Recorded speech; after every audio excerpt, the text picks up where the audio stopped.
mimriti ayeuna paroho deui. Terus ngapalkeun jakulu tapi abdi mineng rindu ku sabab cinta geus nyandu amisna sarasa madu.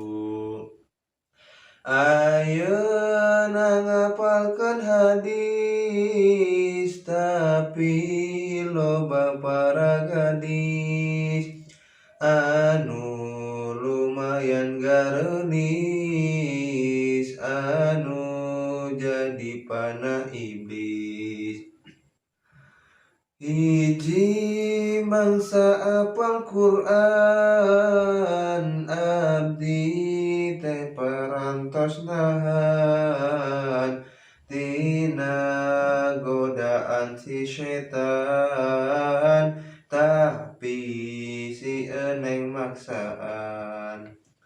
Nalika jadi alumni abdi ngomong ka Abah Umi hoyong nikah kedeung deui harita teh langsung jadi.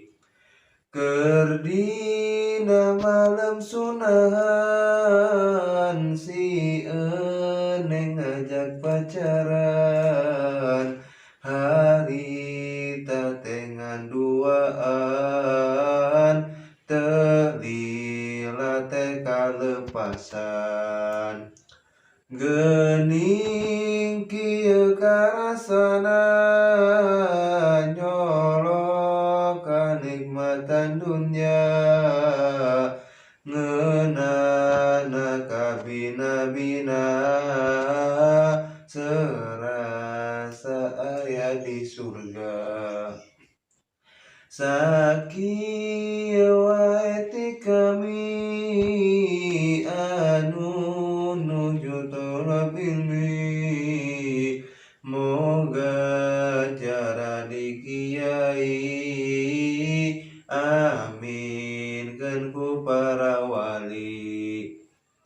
Amin Allahumma amin amin Allahumma amin amin ya rabbal alamin.